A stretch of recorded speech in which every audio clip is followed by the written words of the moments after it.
Halo guys, selamat datang di konten baruku, Ngobel, ngobrol bareng Bella. Di konten ini aku bakal nyalurin rasa kekepoan aku tentang apapun, dimana kita bisa belajar dari pengalaman orang lain. Semoga konten ini bisa mengisi kekepoan kalian tentang apapun yang mungkin belum pernah kalian dapetin di sekolah. Happy watching! Hai guys, balik lagi bersama aku Bella Tanesia. Akhirnya selama beberapa minggu ini tuh aku kan pengen banget bikin sesuatu tentang saham. Karena kan waktu itu aku udah sempat ngeposting-posting gitu kan di Instagram story. Dan banyak banget yang nanya kayak, kok aku pengen banget ikutan saham tapi aku gak ngerti saham tuh apa dan lain-lain. Dan banyak banget ternyata yang gak ngerti. Sama pas aku pertama mulai saham itu juga aku dari nol, dari gak ngerti aku ngeliat YouTube, terus awal-awal ikut webinar, dan di sini sekarang aku langsung ditemenin sama pakarnya yang udah benar-benar ngerti, udah ngajar di mana-mana, terus udah punya Krimakor ya, Koh ya? Ya. Di sini aku bersama Koh Johan. Koh Johan, Halo. kenalan dulu sama teman-teman yang bakal nonton di sini. Ya, thank you sebelumnya ya buat Bella yang mau untuk collab bareng ya. Nama saya Johan, saya dari Surabaya dan kebetulan saya memang ada di bidang finance ya. Dan memang spesialisasi saya itu ada di saham. Oke. Oh, Koh Johan tuh tinggalnya di Surabaya? Iya, di Surabaya. Oh, aku tuh Kamu kira di mana, di Jakarta. Makanya kemarin aku bilang kan guys, tuh aku dari kemarin tuh pengen ngajakin collab, gak enak, takutnya kayak siapa lu minta collab gitu kan, takutnya kayak aku anak piyik, baru main saham gara-gara corona, terus kayak mau collab langsung sama pakar gitu kan, gak enak. Cuman aku beraniin diri karena ternyata Koh Johan udah mulai bikin YouTube kan. Iya, belajar dari kamu juga tuh YouTube. Terus aku nonton, tapi gak bilang-bilang Koh Johan gak bilang-bilang, udah upload YouTube, aku nonton gak sengaja, terus aku bilang, lah ini kayak kenal gitu kan, kayak kenal.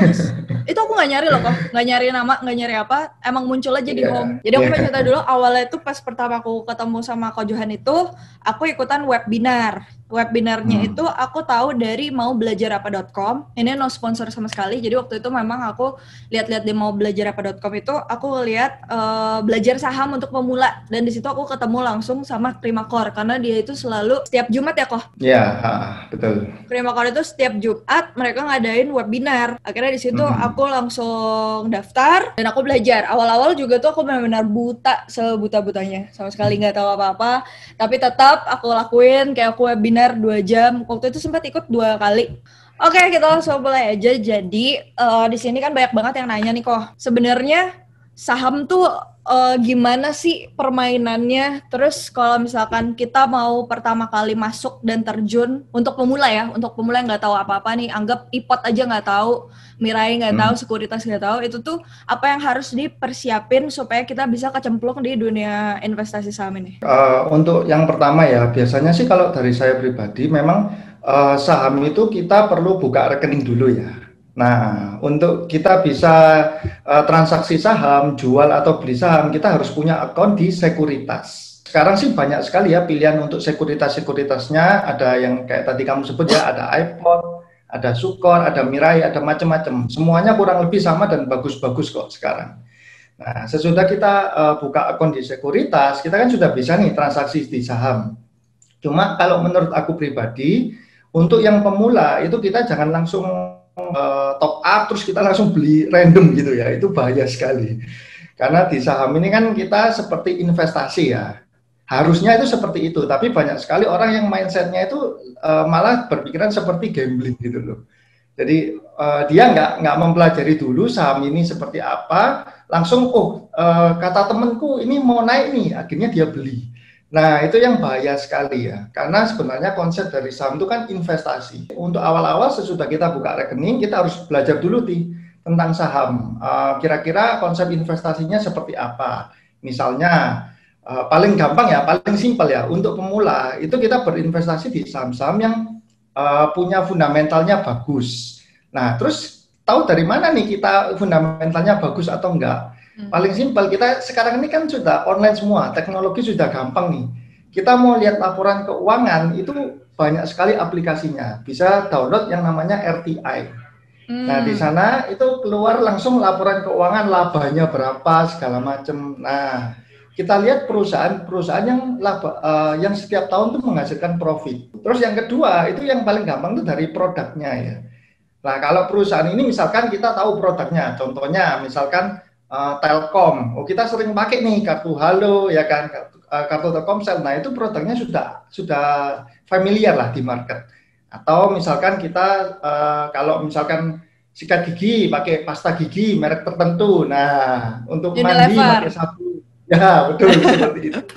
Itu adalah suatu hal yang simple dan menurutku lebih aman untuk cara berinvestasi yang pemula ya. Dimana biasanya lebih mudah juga kalau kita menerapkan konsep untuk menabung setiap bulan yang rutin. Nah, seperti itu. Itu yang seharusnya untuk pemula itu lebih aman sambil dia juga harus belajar juga tentang kayak fundamental perusahaan itu seperti apa, terus membaca ekonomis dan seterusnya ya. Sebelum masuk untuk ke trading ya. Kalau trading itu memang jauh lebih susah soalnya. Seperti itu sih Bel. Betul sekali. Itu awal-awal juga pas aku belajar sama Ko Johan tuh aku langsung nanya gini, kok aku pengen trading? Terus kata Ko Johan, ya boleh tapi siap-siap aja pasti awal-awal rugi. Dan emang benar gitu. Memang benar, cuma alhamdulillahnya bukan rugi tapi profit yang udah adanya hilang. Ya berarti untuk awal-awal itu kita kan harus belajar dulu tuh, belajar yang kita mau tuh kan investasinya. Berarti belajar fundamental apa aja saham yang kira-kira bakal kita percayain untuk investasi di dalam situ kan. Sama bikin RDN itu apa? Rekening RDN. Nah, itu rekening itu bisa dipakai bisa dibuat dari sekuritas yang ada di Indonesia ya kok. Yang paling terkenal Mirai sama Ipot ya. Ipot betul. Ya, buat teman-teman yang nggak tahu Ipot sama Mirai, kalian itu bisa langsung aja Google. Di situ gampang banget. Atau mungkin bisa cari di YouTube. Karena kalau kita jelasin kan kayak panjang banget. Kalian bisa cari di YouTube tutorial membuka rekening di Ipot. Kalau aku sih pertama-tama Ipot kok. Karena menurut aku kayak lebih mobile aja gitu. Kalau pemula itu lebih disarankan untuk investasi jangka panjang dan berkala kan kok. Cuman kalau misalkan orangnya gedek gitu, kayak orangnya emang pengennya, gue pengennya cepet kaya, pengennya trading gitu. Misalkan kayak nggak sabar gitu ya. Itu ada ininya nggak sih? Ada tipsnya buat orang yang mau mulai trading gitu? Nah, kalau misalkan untuk trading ya, menurut saya yang paling penting pertama itu adalah money management. Jadi gini, misalkan ya Bella mau investasi di saham untuk trading katakanlah 50 juta. Kalau misalkan kita masih awal-awal, kita jangan masukin dulu semua 50 juta dibelikan saham, jangan. Tapi kita coba dulu 10%-nya lah, jadi 5 juta. Kita siapin peluru 50 juta, tapi kita cuma trading di 5 jutanya aja. Nah, jadi money management ini sangat penting sekali di trading. Terus yang kedua itu adalah trading ini benar-benar menguras psikologis ya. Psikologis investor ini benar-benar kekuras gitu loh. Berbeda kalau kita fundamental. Kenapa? Karena kalau kita berinvestasi jangka panjang, ketika harga saham misalkan Bank BRI turun ya, itu kita malah suka gitu loh. Karena kalau orang yang investasi mindsetnya, dia itu melihatnya itu jumlah lotnya. Targetku lotnya semakin hari semakin bertambah. Seperti itu. Tapi kalau kita trading, kita tuh melihatnya itu adalah price action-nya. Jadi aku masuk harga segini, aku keluar di harga lebih tinggi, aku dapat untung. Nah, itu yang membedakan antara mindset orang investor dan orang trader. Cuman ya balik lagi ya, Bella. Sebelum kita benar-benar masuk ke trading, mungkin yang harus dipersiapkan, yang pertama money management kuat, di mana misalkan nih, kalau kita sudah baca-baca buku yang untuk orang-orang trader kan banyak sekali nih. Sekarang di YouTube kan juga banyak ya. Ada Jesse Livermore, ada Nicholas Darvas, banyak banget lah trader-trader yang hebat di dunia. Itu mereka selalu menggunakan prinsip itu adalah yang cut loss, batas cut loss. Jadi kesalahan trader paling banyak itu ketika pertama kali mereka beli saham, mereka ini pinginnya itu 100% cuan gitu loh. Jadi itu dia beli saham. Jadi kalau misalkan turun itu nggak di cut loss. Mereka berharap oh ini bisa naik nih. Tapi kalau misalkan naik sedikit itu pingin cepet-cepet dilepas. Soalnya sudah untung. Nah itu biasanya yang bikin trader itu loss. Karena mereka nggak kalkulasi masalah fee. Kan di trading itu ada fee juga ya. Biasanya normally itu kan fee Fee untuk beli itu 0,15, fee untuk jual itu 0,25. Itu yang normalnya. Itu 0,25 tuh maksudnya 0,25% ya kok? Betul, 0,25% dari total yang kita jual. Misalkan kita jual 1 juta rupiah, maka 0,25%-nya berarti 2.500 rupiah fee-nya. Nah, seperti itu. Jadi kita harus kalkulasi matang-matang nih. Jangan sampai kita misalkan aku beli 5 juta, terus untung 0,3% kita lepas. Nah, itu kita kalah di fee. 5 juta baru 5.100.000 udah diambil. Nah, seperti itu. Jadi kita harus benar-benar kalkulasi. Karena apa ya, kalau trader ini lucunya, pertama niatnya kan trading nih. Aku beli, kalau misalkan turun 3% maunya saya lepas. Tapi begitu turun, berubah aliran jadi investor. Itu nggak boleh kok. Sangat tidak boleh. Apalagi kalau yang ditradingkan itu saham-saham yang fundamentalnya nggak bagus. Tapi kalau bagus boleh nggak? Kalau bagus sih masih nggak masalah. Kan berarti dia sebenarnya alirannya itu ke arah fundamental, ke investasi gitu loh. Tapi banyaknya kan sekarang trading itu yang orang sukanya kan yang cepet kan geraknya. Biasanya yang sahamnya yang cepet geraknya itu saham-saham gorengan. Nah, saham gorengan itu nggak ada fundamentalnya semua. Contoh, misalkan yang akhir-akhir ini trending itu adalah saham farmasi ya. Kalau kita lihat secara fundamental, farmasi ini perusahaannya itu merugi semua gitu loh. Banyak yang rugi. Dari harga 600 digiring sampai 7.000. Nah, ketika di 7.000 orang-orang berbondong masuk karena apa? Karena rumornya akan ke 10.000. Nah, terus ternyata kan salah ya, jadi turun. Nah, ketika turun mereka berubah aliran jadi investor. Udah saya tahan aja karena ini mungkin balik. Akhirnya sekarang itu harganya 3.000. Jadi loss-nya sudah 50-60%. Itu yang paling bahaya. Wah, jadi kalau trading seperti itu. Kok tapi yang farmasi ini kan ini baru banget terjadi. Tadi tuh aku habis bukan di aku ya, alhamdulillahnya maksudnya kayak aku tidak terjadi itu. Cuman tadi aku habis ketemu orang ada namanya Cindy Gula, dia tuh cerita aku tuh kan main investasi, udah main saham nih sekarang gitu. Terus aku tuh kena kena nyangkut, kena pom-pom gitu. Dia tuh habis masuk di farmasi. Dia masuk di KF deh kalau nggak salah. Kimia Farma ya.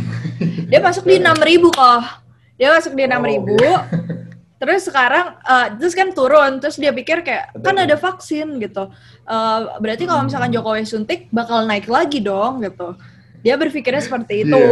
Sampai akhirnya ternyata turun terus dia nggak mau cut loss karena udah kayak terlalu besar turunnya. Akhirnya dia jadiin investasi. Kalau itu menurut Johan gimana? Apa yang harus dia lakukan? Misalkan kan sekarang dia udah bingung tuh. Akhirnya aduh gimana kalau misalkan gue cut loss 50% gue hilang, kalau misalkan gue nggak cut loss ya ngombang-ngambing gitu. Menurut Ko Johan yang paling bener apa nih? Yang paling bener apa yang harus dia lakukan?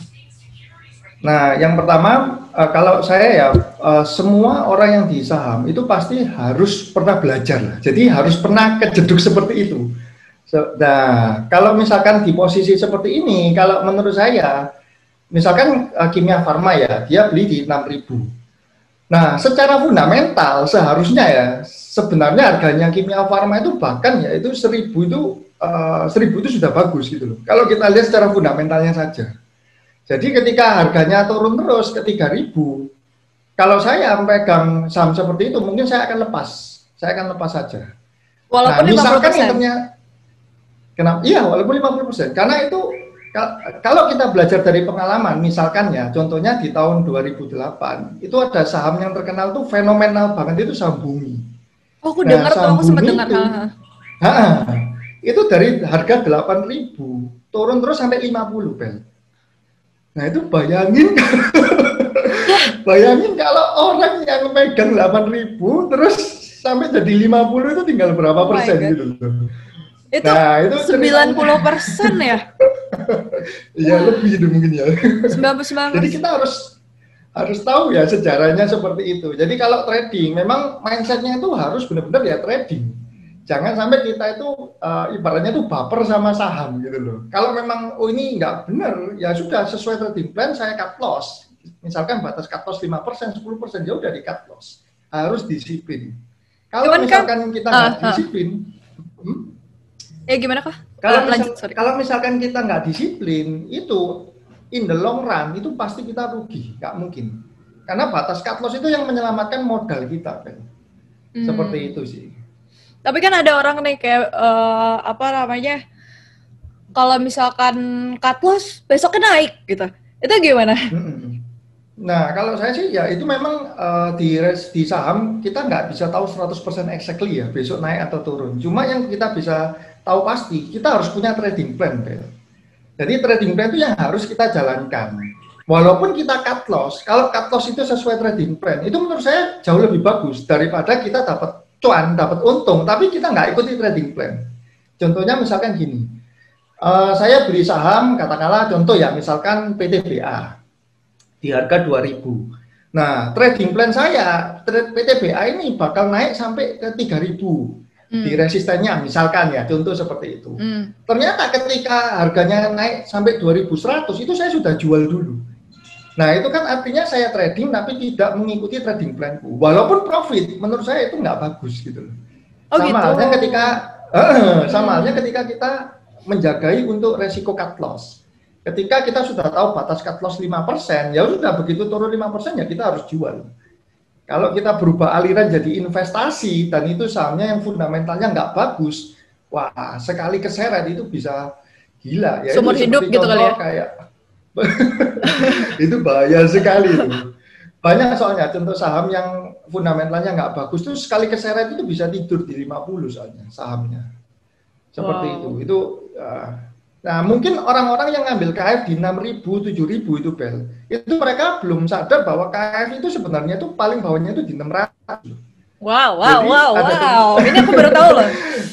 Nah, itu, aku udah lepas. Jadi orang mungkin mikirnya 6.000 bisa ke 10.000, tapi orang nggak tahu lah dulu yang pegang 600 ini bisa lepas di 1.000 itu dia masih untung loh.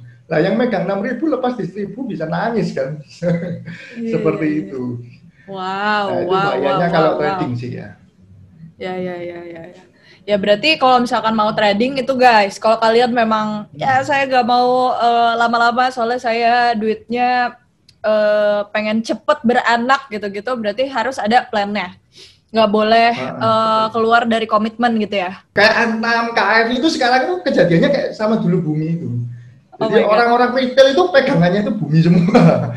Nah, terus ketika downtrend dia, ya seperti itu banyak orang tuh yang 8.000 ke 4.000 ini murah kan. Turunnya sudah 50%, akhirnya di average lagi. 4.000 turun ke 2.000, ini lebih murah lagi sampai ke 50 kan. Jangan sampai ya sekarang jangan sampai Antam kayak gitu loh. Bilang sih enggak lah. Enggak, itu berbeda case-nya. Itu juga BUMN juga. Kalau misalkan kan sekarang tuh yang paling rame banget yang kayak udah pasti orang tuh mencari di top search itu tuh kan pasti Antam. Bagaimana kalau jika saya nyangkut di Antam dan juga KFIRRA. Nah, kalau Antam menurut Ko Johan gimana? Orang-orang yang teman-teman yang baru mulai terus udah terlanjur beli di angka 3.000 ya waktu kemarin ya 3.100 terus akhirnya nyangkut ke sekarang 2.000 sekian, itu menurut Ko Johan apa langkah yang terbaik untuk teman-teman yang generasi-generasi ini? Nah, kalau untuk Antam sendiri sebenarnya dia ini masih punya sentimen positif yang bisa mendongkrak harganya. Ini kalau Antam ya. Jadi kenapa? Karena dia itu kan ada tambang nikelnya juga, produksi di nikel. Nah, nikel ini kalau menurut saya itu salah satu komoditas yang bakal naik terus, trennya tuh. Karena apa? Karena nikel itu salah satu bahan baku juga untuk membuat baterai lithium, di mana baterai lithium itu bisa juga untuk mobil listrik. Seperti itu. Nah, mobil ini kan kedepannya itu pasti nanti berubah ke mobil listrik semua. Nah, jadi kebutuhan akan nikel dunia ini akan semakin banyak. Kebetulan ya Indonesia itu nomor 2 di dunia, Bel. Jadi Indonesia ini penghasil nikel nomor 2 di dunia. Seperti itu, kaya akan alam. Dan pemerintah sendiri pun melakukan suatu langkah yang bagus, di mana kalau dulu nikel yang bahan mentahnya itu diekspor, nanti di luar negeri itu dibikin bahan setengah jadi atau bahan jadi, kemudian diimpor sama orang Indonesia dengan harga yang mahal. Nah, Pak Jokowi itu nggak mau hal seperti itu. Pak Jokowi harus di sini itu diolah dulu, terus ekspor tuh minimal tuh sudah setengah jadi. Jadi ada added value-nya. Seperti itu. Jadi makanya kalau misalkan kamu tanya tentang Antam, prospeknya itu ke depan masih ada. Nggak seperti yang maksudnya saham-saham yang akan terjun ke 50, enggak. Kalau itu saya optimis ya, seperti itu. Cuman kalau bagaimana kalau untuk trading plan-nya, jadi kalau misalkan dalam trading plan, kita harus tahu yang nominal kita ini sudah all in belum? Di saham Antam ini apakah kita sudah all in atau kita sudah punya spare dana cadangan? Nah, kenapa? Karena kalau trading ini itu sangat volatile, itu bergantung dari makroekonomi juga, Bel. Contoh, misalkan ya, sekarang ini kan Dow Jones sedang break low ya, jadi dia tembus di level 30.000. Untuk info, Dow Jones itu adalah indeks seperti IHSG tapi di Amerika. Ya, US nah, ya. Jadi ya di US ya. Jadi Dow Jones ini patokan indeks di seluruh dunia itu semua mengamati itu Dow Jones. Nah, ketika Dow Jones itu memerah, biasanya investor-investor itu juga panik. Mereka akan cabut. Nah, kalau sudah seperti itu, sebagus apapun perusahaannya, itu pasti terkena dampak negatif juga, pasti juga turun seperti itu. Nah, kalau misalkan untuk Antam, kalau kita punya dana spare lebih, itu bisa di average sambil menunggu market ini mungkin ada recover ya, ada technical rebound. Karena IHSG ini kan turun selama beberapa hari ini kan turun parah kan. ARB ini kan membuat indeks kita sekarang di 5.800-an kurang lebih. Itu udah balik ke support lagi ya kok ya? Iya, tapi masih belum di support November ya. Di November kan dia 5.100. Nah, kenaikan IHSG ini kan sebenarnya dari 5.000 di November rally sampai di Januari dari 5.100 sampai 6.400-an kurang lebih. Nah, seperti itu sih. Jadi kalau saya melihat lebih baik sekarang ini kita punya simpanan cash karena kita sekarang saat ini itu momentum yang bagus untuk menunggu IHSG ini kalau misalkan benar-benar koreksi, kita itu benar-benar bisa chip in gitu. Jangan sampai kita cuman full porto, full maksudnya sudah full 100% di saham. Seperti itu. Iya. Cuman kalau misalkan orang-orang nih yang baru-baru itu kan pasti belum pada tahu tuh, ini turunnya tuh mau sampai kapan sih gitu. Terus kalau biar mereka bisa tahu, oh ini adalah titik terendahnya saham yang memang ini udah stop gak bakal turun lagi gitu. Kayak waktu 2020 itu kan Maret turun banget tuh. Nah orang-orang pada takut kan? Pada takut sampai akhirnya ternyata dia balik lagi ke atas. Itu kan, tapi kan kita gak bisa, kalau yang baru-baru biasanya gak bisa menganalisa ini tuh sampai mana, terus amannya beli di mana gitu-gitu. Itu tipsnya apa kok? Nah, kalau misalkan untuk kira-kira batas maksimal penurunan atau kenaikan, itu jujur ya, itu tidak ada yang bisa prediksi. Jadi kita tidak bisa memprediksi, oh IHSG ini pasti cuman mentoknya ini sampai misalkan ya 5.600, itu nggak mungkin ada satu orang pun itu yang bisa tahu. Yang bisa kita lakukan itu adalah kita harus siapin trading plan-nya. Jadi begini, kalau misalkan kita lihat ya, sebenarnya ya indeks Indonesia ini itu nggak ada masalah. Kenapa? Karena foreign itu masih net buy. Jadi pihak asing itu di market kita itu masih beli terus sampai berapa triliun? 4 triliun kalau nggak salah satu bulan ini. Nah, artinya sebenarnya asing ini juga masih optimis loh. Nah, kalau seperti itu, maka kita kalau sampai indeksinya menyentuh sekarang ini kan sudah agak bawah ya di level-level support ya. Itu kita bisa menunggu sekali lagi. Karena apa? Karena kalau saya lihat Senin itu potensinya itu masih turun. Untuk Senin besok ini ya. Karena apa? Dow Jones kemarin barusan tembus 30.000 ke bawah. Nah, kita bisa manfaatin momentum untuk beli saham-saham yang kita incar itu di harga yang paling bawah, harga rendah, tapi jangan langsung full cash, Ben. Jadi misalkan kita bisa masukkan 20%, betul. Seperti itu. Kenapa? Karena kita nggak tahu batasnya ini bakal sampai seberapa. Kita masukin aja 20%, 20%. Nah, nanti pasti ada suatu itu reversal moment. Jadi saham itu nggak mungkin naik terus atau nggak mungkin turun terus. Pasti dia ada suatu reversal moment. Biasanya ditandai dengan apa? Asing mulai masuk gila-gilaan, volume transaksinya itu besar. Nah, ketika hal itu terjadi, baru kita bisa masukkan lebih banyak lagi. Misalkan kalau pertama 20%, terus ada balik ya, maksudnya ada kenaikan asing masuk dalam jumlah besar, kita masukkan lagi, lebih besar lagi 30%. Seperti itu. Jadi kita nggak apa-apa, nggak dapat harga paling bottom, tapi kita nggak ketinggalan kalau dia rally up. At least nggak inilah ya, dapat paling bottom, tapi nggak dapat juga di tengah-tengah yang akhirnya turun lagi gitu. Ya, betul. Jadi pintar-pintar aja gitu. Kenapa asing itu bisa lebih tahu daripada kita?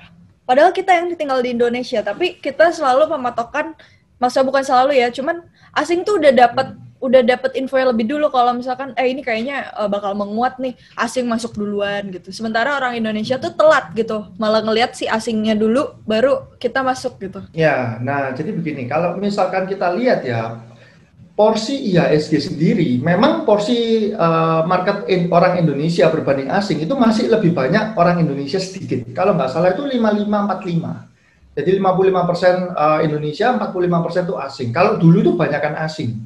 Nah, cuman perbedaannya gini, asing ini dia tuh masuk di saham-saham tuh yang blue chip, yang besar-besar. Contoh kayak Bank BCA, Bank BRI, itu Telkom, itu kepemilikan asing tuh besar banget di sana. Ketika asing ini mencabut dananya, misalkan dia keluar atau dia masuk, itu bobotnya terhadap indeks itu besar banget, Ben. Nah, itu yang membuat kenapa kok retail ini walaupun porsi lebih gede, kok nggak bisa kayak mengontrol market, kok marketnya dikontrol asing. Dan juga asing itu kalau keluar masuk itu serempak, Ben. Jadi kalau dia keluar, dia benar-benar keluar jumlah besar.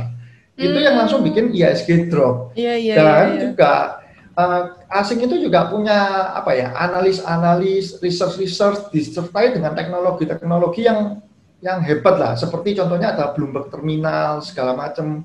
Yang mungkin orang-orang investor di Indonesia itu, Bloomberg Terminal itu apa? Itu bahkan nggak tahu gitu. Nggak tahu. Nah, itu padahal salah satu tools yang super bagi orang-orang investor. Nah, sebenarnya di Indonesia juga kita bisa subscribe untuk Bloomberg Terminal itu. Nah, jadi informasi yang mereka collect itu pasti lebih lebih banyak, lebih lengkap lah.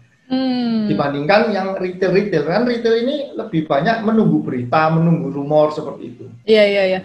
Buat ini aja ya, kalau misalkan teman-teman pasti ada juga yang masih bingung retail tuh apa. Ada apa aja sih kok retail, terus sama ya, apa gitu? Biasanya big fun. Ya, ada retail itu juga seperti ya kita orang yang individu yang beli saham. Nah, terus yang kedua Satuan ada institusi.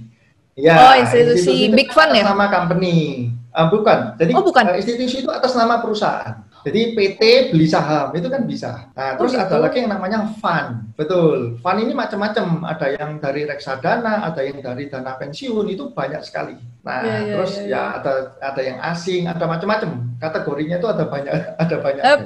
Paling sering dipakai kan retail tuh. Terus aku juga awal-awal masih nggak tahu apaan sih retail, apaan sih ini. Jadi retail tuh maksudnya tuh kita ya. Kita ini masyarakat biasa, satuan individu itu namanya retail.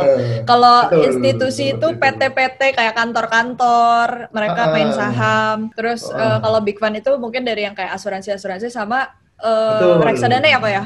Kan ada tuh banyak reksadana mandiri, bla bla bla bla bla gitu. Oke, next question. Nah, kalau ini kita balik ke value ya, value investor. Kan investor itu ada value investor sama ada dividen yang nyariin dividen. Dividen stock. Itu sama nggak sih value sama dividen gitu? Sebenarnya itu kurang lebih konsepnya itu hampir sama ya. Kenapa? Karena dua-dua ini adalah mereka mencari berdasarkan analisa fundamental dan mereka konsep berpikirnya adalah ingin memegang bisnisnya, bukan cuma melihat harga sahamnya, tapi mereka benar-benar ingin memiliki bisnisnya. Contohnya, misalkan Bella nih punya bisnis makanan lah, misalkan ya. Mantap, tentu Bella kan nggak, misalkan seperti itu ya. Tentu kan Bella concern dengan, aku harus tahu labanya setiap bulan ini naik atau enggak, ya kan? Kalau ada masalah dengan karyawan segala macam harus incas. Nah, itu sama konsep berpikir dengan investor yang cari dividen sama value investor. Kalau orang yang di trading kan mereka nggak peduli. Aku nggak peduli dia laba atau enggak, yang penting aku beli sekian terus naik. Nah, aku beli harga sekian terus naik ya saya jual, saya untung. Kalau investor itu enggak, dia benar-benar peduli dengan perusahaannya. Makanya kalau misalkan orang yang berinvestasi jangka panjang, maka tugasnya itu hanya satu sebenarnya. Setiap 3 bulan sekali perusahaan itu pasti melakukan laporan keuangan. Nah, itu tugasnya dia itu ketika dia pegang suatu saham ya dia harus baca laporan keuangannya itu. Nah, itu dia bisa tahu nih dapurnya perusahaan ini bagus enggak, terus omsetnya naik atau turun, apa yang terjadi di perusahaan itu kan keluar di laporan keuangan semua. Nah, itu sih sambil setiap hari juga update berita ya, update market, kondisi ekonomi segala macam. seperti itu. Cuma mungkin kalau misalkan value investing tuh nggak terlalu harus sibuk setiap hari. Kalau misalkan sibuk kerja juga lebih cocoknya ke value ya, kok. Betul, Long betul. term. Dan itu risknya itu lebih kecil, Ben. Kenapa? Karena kita beruntung banget, kita kan ada di Indonesia. Indonesia ini salah satu nomor satu di dunia itu yang kenaikan indeksnya itu paling tinggi. Jadi bodoh-bodohan ya, misalkan nih kita beli saham Bank BCA lah. Menurut saya yang paling kuat fundamentalnya kan Bank BCA. Kita beli, nggak usah ngapa-ngapain. Average 10 tahun itu setiap tahun kita naik 20%. Nah itu sudah berjalan tuh selama 10 tahun ini ya. Jadi kita beli, udah kita nggak usah analisa segala macam, beli BCA udah kita taruh itu 20% average per tahunnya. Nah itu paling simpelnya. Tapi kalau kita tradingkan, BCA naik 2%, udah kita BCA nanti turun, nah kita jual. Nah seperti itu malah bisa loss. Makanya saya lebih menyarankan untuk orang-orang yang baru pertama kali memulai di saham itu berinvestasi aja. Paling simpel setiap bulan kita beli saham-saham yang fundamentalnya bagus, di mana sektornya juga kedepannya itu bagus. Contohnya apa? Ya saham bank. Karena bank itu kan sampai selamanya pasti kepake lah.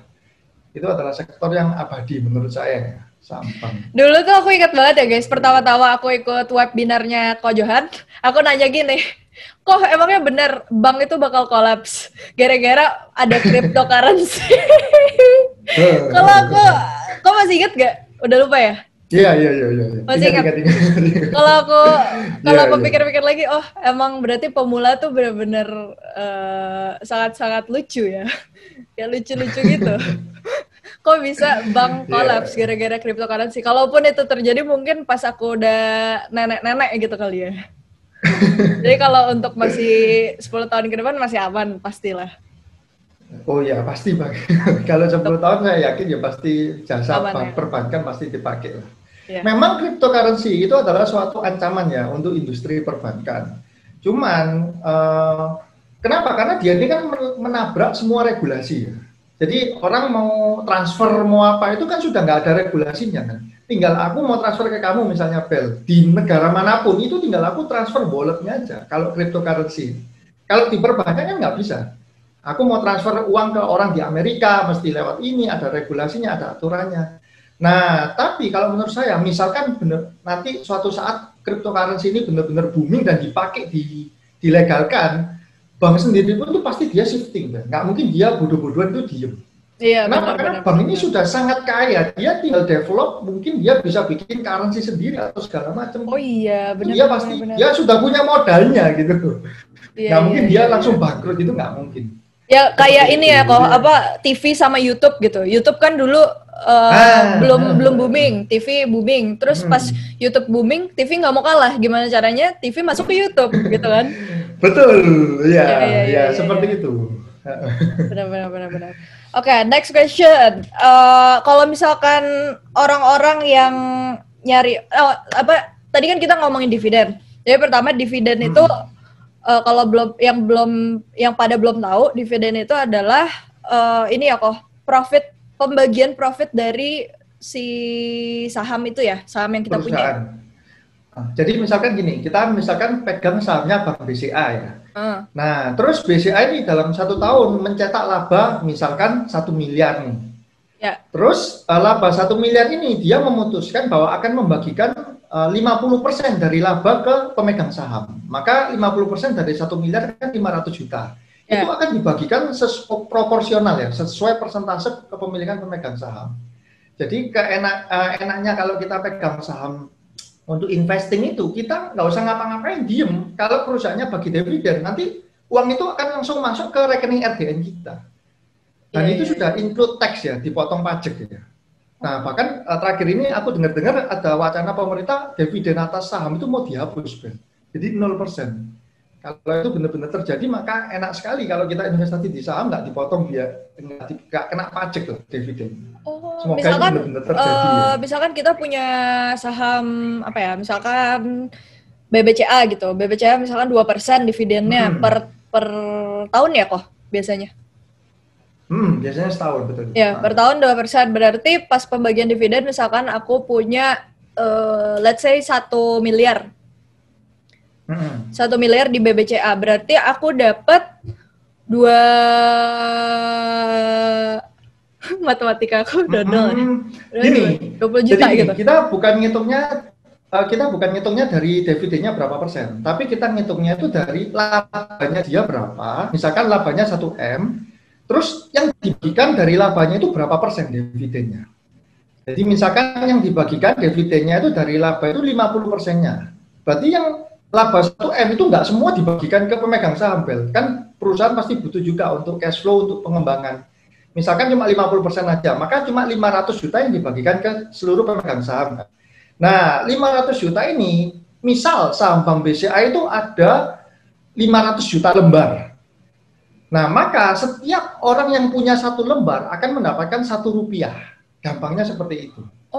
Jadi dari 500 juta ini dibagikan ke ada berapa jumlah lembar saham yang beredar itu. Nah, itu dibagi rata. Nah, sekarang tinggal kita punya berapa lembar saham Bank BCA, itu dikalikan. Nanti ada namanya earning per share, EPS.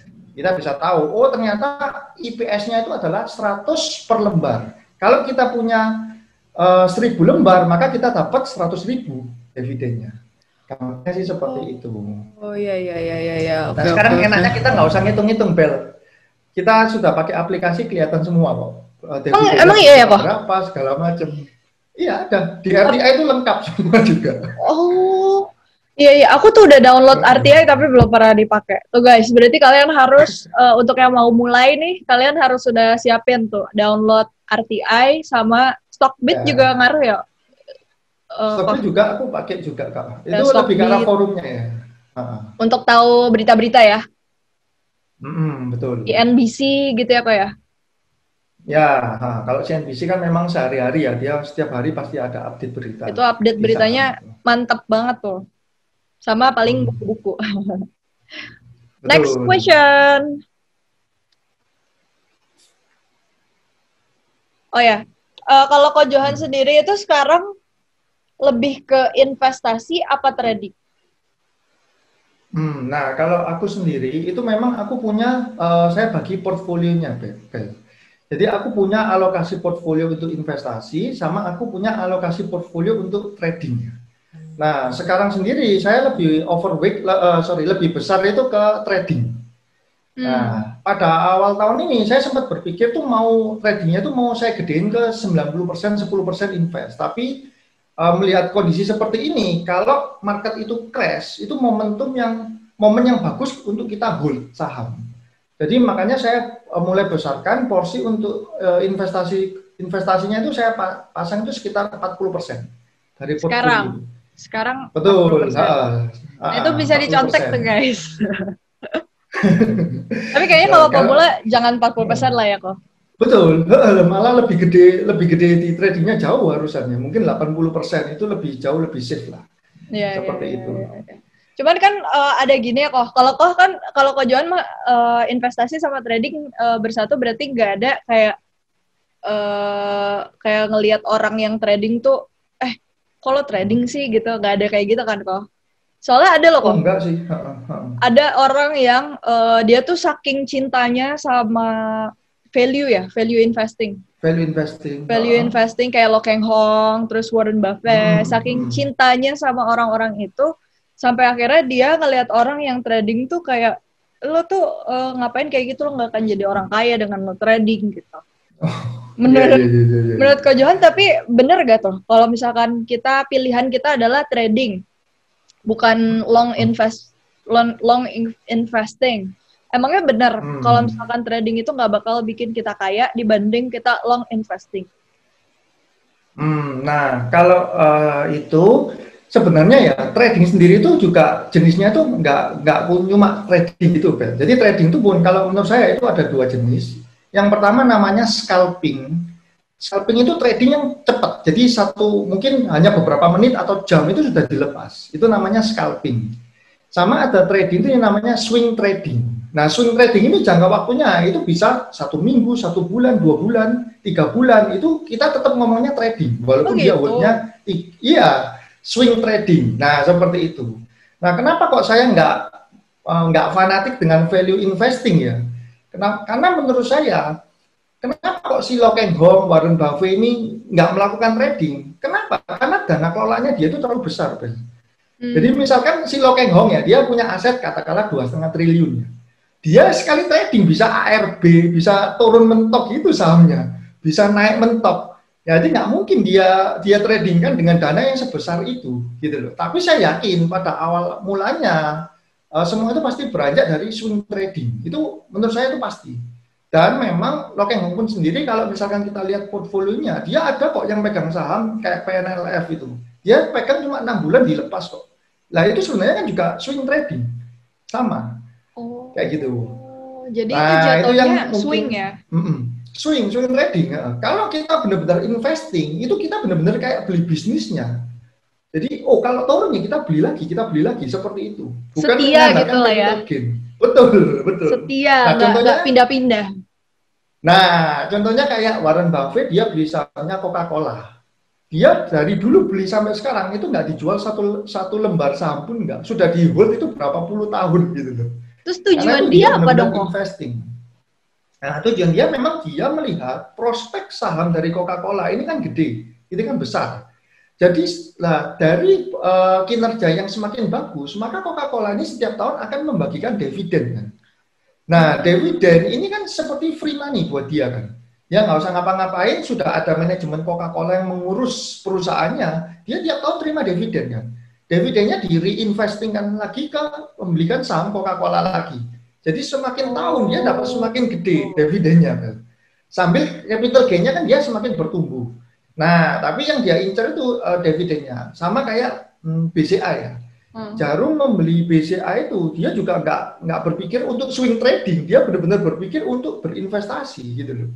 Nah, dari dividennya itu setiap tahun itu Jarum kalau nggak salah itu berapa triliun gitu loh. Wow. Jadi Jarum dividennya itu sudah triliun gitu. Padahal dia dulu investasi beli bank BCA itu nggak sampai 1 triliun. Jadi sekarang itu dari terima dividen itu sudah mengcover dia dulu beli saham bank BCA-nya itu. Aku baru tahu loh. Aku baru tahu Jarum itu beli BCA. Iya kan, BCA kan punyanya Jarum Group. Aku baru tahu loh. Iya. Oh, jadi itu. BCA itu punyanya Jarum Group. Jarum tuh GGRM kan? Bukan. Jarum. Beda, tapi Jarum nggak ada IPO-nya, nggak ada ini. Nah, kalau Jarumnya sendiri enggak. Cuman dia punya perusahaan seperti ya BCA, terus ada anak perusahaannya tuh yang TOWR seperti itu. I see. Ngomong-ngomong rokok, menurut Ko Johan, rokok ke depannya gimana kok? Kan banyak banget yang kayak, aku kan sempat beli rokok tuh, terus kayak orang-orang yang dari grup value investing pada marah-marah, kayak, ngapain beli rokok, bla bla bla bla bla gitu. Cuma kan aku memang belum tahu, waktu itu aku sempat kena pom-pom VVIP, kau tahu nggak? Iya, tahu. Nah, aku sempat kena itu, beneran aku beli tuh WIM. Oh, bismillah. Oke. Waktu itu aku sempat ngomong ke kau juga ya, Ko Johan ya? Sempat share. Enggak sih, kalau itu. Oh iya. Kamu share kan? Di Instagram. Iya, di chat Instagram, betul. Waduh, gimana nih? Terus Ko Johan bilang apa ya? Waktu itu Ko Johan bilang, kayaknya mendingan jual dulu deh gitu. Terus aku akhirnya ikutin gitu. Terus teman-teman yang grup value pada ngamuk-ngamuk, kenapa beli rokok gitu. Kalau menurut Ko Johan gimana? Nah, kalau misalkan rokok itu kan sebenarnya di Indonesia ini kan dikuasai 2 perusahaan besar ya, yaitu HM Sampurna, HMSP dan juga Gudang Garam, GGRM. Rokok ini sekarang itu harganya lagi di bottom, bukan bottom lah, maksudnya lagi di bawah. Kenapa? Karena dia ini kena bertubi-tubi ya. Dari tahun lalu kena kenaikan cukai rokok yang begitu besar, terus tahun ini dia kena cukai rokok lagi yang di kretek mesin itu juga naik. Nah, terus kalau menurut saya pribadi, saya melihat sebenarnya sektor rokok ini masih menarik. Dengan harga saham yang lagi di bawah kan, HMSP cuma 1.300 sekian, Gudang Garam 30.000 sekian. Itu sudah mendekati harga Maret waktu crash, kan. Jadi waktu crash itu kan HMSP kalau nggak salah ingat ya itu 1.100, Gudang Garam itu 30.000. Itu sudah dekat sekarang gapnya sama Maret. Nah, cuma memang untuk sentimen positifnya rokok itu dia butuh pembuktian di mana kalau ini cukainya dinaikkan, apalagi Gudang Garam ya. Karena Gudang Garam itu banyak yang pakai mesin produksinya. Nah, rokok yang produksi pakai mesin itu kena cukai lumayan gede, 18% seingat saya. Yang pakai tangan itu 0%, enggak kena. Jadi Gudang Garam ini kena impact-nya itu paling banyak di kenaikan cukai rokok yang diketok sama Menteri Sri Mulyani ya. Nah, itu kan mulai berlaku di Februari ini. Kalau misalkan pengguna rokoknya dari Gudang Garam ini tidak beralih ke rokok yang lebih murah, kan pasti banyak tuh rokok yang lebih murah, yang merek-merek yang bukan GGRM, MSP. Wismilak. Nah, nah misalkan mereka pelanggan rokoknya ini setia, maka aku bilang mungkin dalam 1-2 tahun lagi itu rokok akan rebound. Jadi dia cukup menarik dengan valuasi yang saat ini ya. Super duper murah itu. Gitu ya. Karena orang Indonesia ini pola pikirnya masih saya mending nggak makan daripada nggak ngerokok gitu loh. Iya bener sih kok. Itu masih nancep di sana. Aku suka ngeliat kayak orang yang sorry tapi di jalanan yang nggak bisa untuk makan, untuk ngasih makan keluarga nggak ada, tapi masih bisa beli rokok. Masih bisa betul. Walaupun ketengan betul gitu, belinya cuma 1, 2, yang penting ada rokok. Nggak usah makan deh gue, yang penting ada rokok. Nah, itu. Terus kalau menurut Ko Johan untuk di 2021 ini ke depannya yang bakal bagus untuk teman-teman mungkin coba masuk di sektor apa tuh? Kalau misalkan untuk trading, kalau saya pribadi melihat itu adalah sektor konstruksi akan terkena imbas positif ya dari kebijakan sovereign wealth fund ya. Jadi sovereign wealth fund itu adalah suatu lembaga investasi punya Indonesia, di mana mereka benar-benar alokasi dananya ini nggak boleh dipakai untuk APBD, APBN itu nggak boleh, benar-benar harus untuk investasi saja. Dan paling banyak pengembangan itu di konstruksi, pembangunan jalan tol, bandara, pelabuhan segala macam. Itu targetnya itu sekitar 400 atau 500 triliun dana yang di sana. Nah, kalau itu kan angka yang fantastis ya Bel ya. Jadi kalau konstruksi benar-benar berjalan seperti itu, Jokowi kan memang pingin tuh supaya pengembangan jalan tol terutama itu benar-benar nyambung semua lah di Indonesia kayak China ya. Nah, maka perusahaan-perusahaan konstruksi itu akan terkena imbas positif yang sangat bagus. Contohnya kayak Waskita, Wika, BTPP, terus mungkin turunannya ya seperti kayak semen, ada SMGR, terus SMCB, INTP itu juga akan terkena imbas positifnya. Weton, itu yang pertama. Gitu. Betul, weton juga. Terus yang sektor kedua yang saya melihat cukup menarik itu adalah di telekomunikasi ya. Kenapa? Karena sekarang ini kan zamannya sudah mulai digital. Ya. Kalau dulu orang kan konvensional semua kan. Nah, kena COVID ini orang mulai shifting. Bisnisnya pun yang dulu cuma offline, dia akan arahkan ke online. Nah, dan bahkan kayak sekarang ini, kita ini kan juga pakai teknologi online. Digital juga kan. Ya, online nggak usah ketemu, nggak usah bayar pesawat, nggak usah bayar hotel. Ya kalau sekarang kondisi seperti ini mungkin kalau walaupun nanti sudah normal, kebiasaan ini pun makin akan tetap dipakai gitu loh. Karena ini kan efisien sekali kan. Betul. Nah, jadi sektor telekomunikasi terus ada berita kan yang 5G ya, teknologi 5G betul. Mungkin memang bisa diimplementasikan mungkin di akhir tahun lah baru bisa atau mungkin di 2022. Tapi itu masih ada sentimen positifnya lah. Jadi saya melihat konstruksi sama telekomunikasi itu mendapat sentimen yang positif, sama satu lagi itu adalah nikel ya. Nah kalau nikel mungkin semua orang sudah tahu ya, dari Tesla mau masuk lah, terus harga nikel dunia yang semakin naik, cadangan nikel juga semakin menipis di dunia ya seperti itu. Jadi itu mungkin yang sektor-sektor yang menarik sih. Berarti kalau telekomunikasi kan TWR, TLKM gitu-gitu ya Kak? Telkom betul, terus ada Excel, ada ISAT ya. Memang kita harus pandai ya dalam memilih ya. Tapi itu tetap harus dilihat-lihat lagi gitu ya. Betul. Kalau memang yang untuk benar-benar pemula ya sudah sikat Telkom aja. Itu paling simpelnya. Benar. Soalnya untuk long invest. Yes, betul. Untuk long term Telkom sangat bagus lah. Kalau si tadi nikel itu berarti Antam, Inco gitu-gitu ya. Betul, Antam, Inco, terus ada yang second linernya itu DKFT. Cuman mungkin kita jangan bermain di yang kita mending ambil itu yang leadingnya ya. Jadi yang leading marketnya misalkan Antam, Inco, ya udah dua itu aja. Kalau yang lain-lain janganlah. Bosnya yang udah pasti mereka dapat imbasnya gitu. Nah, ini pertanyaannya dari kemarin-kemarin ada di otak aku, tapi kayaknya ini rada-rada konyol sih. Cuman yang aku bingung adalah kalau listrik itu kan pakai nikel, baterai kan. Nah, baterai itu di-charge mobil listrik maksudnya ya, kan? mobil listrik itu kan pakai nikel, pakai baterai. Terus habis itu di-charge kan kok. Kan di-charge itu berarti pakai listrik. Pakai listrik, betul. Listrik itu bukannya dari batu bara? Bukan ya? Oh, nanti listrik itu terserah. Jadi gini, Bel. Nah, kalau kita di Amerika ya, di Amerika itu pom bensin itu nggak kayak di Indonesia. Pom bensin itu bentuknya itu charger. Banyaknya sudah charger gitu. Jadi orang tinggal parkir mobilnya di dekat charger, colok listrik aja. Itu pom bensin di Amerika itu sudah banyak yang seperti itu. Dan kedepannya kalau memang mobil listrik sudah masuk ke Indonesia, pom bensinnya nanti itu bentuknya ya charger listrik, charger bener-bener kayak chargernya handphone gitu sudah. Kita colokkan ke mobil kita, nanti dia akan ngecas kayak kita ngecas baterai handphone gitu, seperti itu. Oh, berarti batu bara gimana kok ke depannya menurut kau, Johan? Kalau batu bara sendiri, kalau untuk short term ini pasti dia akan ada kenaikan kalau ekonomi dunia sudah recovery. Ya. China sendiri kan secara GDP-nya dia kan sudah pulih ya, sudah plus 2 kali kuartal ini dia sudah positif, dan kalau China ini pulih, demand akan batu bara itu pasti gede banget. Kenapa? Karena China ini 50% penyumbang batu bara. Jadi 50% batu bara di seluruh dunia ini masuk ke Cina semua gitu loh. Banyak sekali pabrik-pabrik yang akan beroperasi di sana. Nah, tapi itu untuk short term-nya.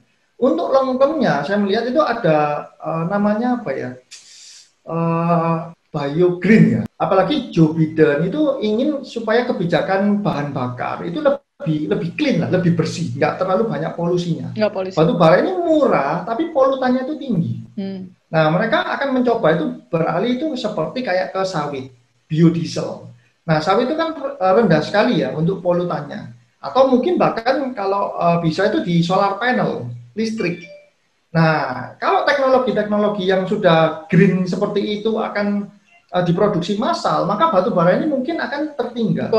Tapi batu bara juga punya sentimen positif di mana dia ada gasifikasi. Jadi batu bara diolah menjadi etanol atau metanol gitu loh, saya lupa. Supaya polutannya itu rendah. Nah, itu yang bisa diproses seperti itu batu baranya. Tapi sampai sekarang belum ada yang maksudnya kayak Adaro, PTBA, setahu saya masih research, dalam tahap research. Belum sampai dia sudah belum terjadi. Betul, tapi kalau itu sudah benar-benar bisa terjadi, benar-benar bisa di-convert batu baranya, ya sebenarnya sektor batu bara juga cukup menarik karena paling murah ya. Bahan bakar batu bara ini murah banget lah dibandingkan. Tapi harga untuk sekarangnya bukan murah ya, harga di sekarang ini. Sahamnya. Iya. Sahamnya ya. Sahamnya sebenarnya secara valuasi juga cukup oke kalau saya lihat ya, karena batu bara sendiri kan dia mulai rebound ya. Tapi benar-benar untuk trading ya, bukan untuk bukan buat lama gitu ya. Untuk 10 tahun ditidurin nggak boleh gitu. Nah, kalau long term itu saya lebih suka itu sektor yang nggak ada pengaruh dengan pihak ketiga. Maksudnya gini, kalau kita pegang saham komoditas, perusahaannya bagus, kalau harga komoditasnya turun, ya dia ikut turun sahamnya. Iya, benar-benar. Nah, tapi kalau kayak bank, itu kan dia nggak ada pengaruh pihak ketiga. Growing terus. Dia growing terus kan, dia kan dari lending, dari funding, dia dapat spread selisih bunga segala macam, itu kan yang well established lah. Jadi sudah firm gitu loh. Model bisnisnya itu seperti itu. Kalau model bisnis yang ada mengandalkan pihak ketiga, komoditas, itu ada resiko kalau harga komoditasnya hancur, ya ikut hancur juga saham perusahaannya. Nah, berarti nggak boleh tuh ya kok. Mungkin janganlah. Orang yang bilang katanya, saya invest masukin sekian, terus saya bobok 10 tahun kemudian baru dilihat, itu nggak boleh juga ya kok ya? Wah, ya kalau lihat dia invest di mana dulu itu. Kalau mungkin dia di BCA gitu masih nggak apa-apa ya. Tapi kalau dia invest di perusahaan yang nggak terlalu kuat fundamentalnya, bisa-bisa 10 tahun lagi sudah harga malah 50 gitu. Malah nggak ada duitnya. Betul. Ya. Jadi ya harus lihat fundamentalnya juga. Pak Johan ada yang mau disampaikan nggak kira-kira yang penting buat teman-teman pemula generasi Z, terus millennials yang baru-baru mulai gara-gara corona, yang baru mulai gara-gara TikTok gitu, kira-kira ada mau disampaikan sesuatu? Ya, kalau menurut saya pribadi ya mungkin teman-teman yang sudah mulai berinvestasi di milenial tuh saya ucapkan selamat. Sebenarnya teman-teman sudah satu step itu lebih cepat daripada yang orang-orang yang mulai berinvestasi di usia 40 gitu loh. Karena percaya nggak percaya, kita jangan punya mindset itu untuk short term di saham ini. Oh, karena COVID sudah saya main saham lah. Nah, tapi kita harus punya mindset bahwa saham ini ilmu yang bisa kita pakai sampai kita pensiun nanti. Itu pun bisa kita pakai. Jadi kita belajar ini bukan cuma untuk jangka pendek, tapi benar-benar jangka panjang. Nah, terus yang kedua itu adalah mindsetnya itu kita harus mau untuk terus belajar. Jangan kita ikut kata orang, apalagi sekarang kan zamannya influencer ya, dan kita kan juga nggak tahu motif dari influencer. Misalkan dia memang merekomendasikan suatu saham untuk lepas barang, sebenarnya itu kita nggak bisa tahu gitu loh. Gini Bel, yang lucunya ya, misalkan ada orang ya, dia ini kalau beli TV, beli kulkas itu dihitung semua sama dia. Dia bandingin merek satu, merek lain yang paling bagus, paling murah. Aku itu. Tapi ketika dia beli saham yang nominalnya gede, dia nggak perhatikan semua, asal beli. Nah itu kan agak gimana gitu ya. Padahal seharusnya kan nominal lebih gede diinvestasikan, itu dia juga harus lebih detail gitu loh. Wong ini uang ibaratnya kayak kita mau buka perusahaan, mau buka usaha, kita setor 100 juta kan kita benar-benar harus pantau nih 100 jutanya ini maksimal enggak. Nah itu adalah mindset yang kita perlu punya dalam berinvestasi saham. Kayaknya yang gitu-gitu tuh mental ini kok judi apa namanya? Yang nomor-nomor itu togel. Udah kebiasaan main togel, jadi ke saham jadinya kayak gitu, dikira hampir sama gitu. Ko Johan itu kan udah sering webinar, terus ngajar-ngajar. Ko Johan itu memang dari awalnya pas kuliah di dunia finance, saham kah atau apa? Kok bisa sih Ko Johan bisa sampai expert gitu di saham? Aku mulai saham belajar itu kan di tahun 2010-2011 lah kurang lebih, habis lulus kuliah. Nah tepatnya waktu itu ada ditolong teman ya, jadi ada teman yang baik, dia kasih aku modal. Jadi dia punya akun saham, dikasih modal, nah aku disuruh belajar pakai modalnya dia. Nah itu pertama kali aku mengenal saham. Terus aku tradingkan sama aku belikan saham sampai di tahun 2000. Cuman nggak lama kok, sekitar 1 tahun lah ya, 1 tahun kemudian, karena kepepet sama ekonomi, akhirnya aku nggak bisa fokus di saham. Jadi aku 2014 itu mulai masuk ke dunia insurance. Ceritanya seperti itu. 2014 itu aku sempat masuk ke insurance. Nah di insurance ini aku ketemu sama temen yang player saham. Nah, jadi kita ngobrol, terus nyambung kan. Nah, di situ saya mulai, saya kan sudah juga mulai ekonomi sudah mulai membaik segala macam. Situ saya mulai berinvestasi lagi. Nah, paling banyak itu di tahun 2016. Nah, itu saya benar-benar fokus di sana, di saham itu di 2016. Nah, di sana terus sampai tahun 2021 ini, dan Krimakor kan juga dibentuk di tahun 2017 sama partner saya juga yang itu, yang ketemu di insurance juga itu. Dari nol bareng-bareng gitu ya. Betul. Kalau dia sih memang lebih dulu untuk investasi sahamnya. Seperti 2008 dia sudah main.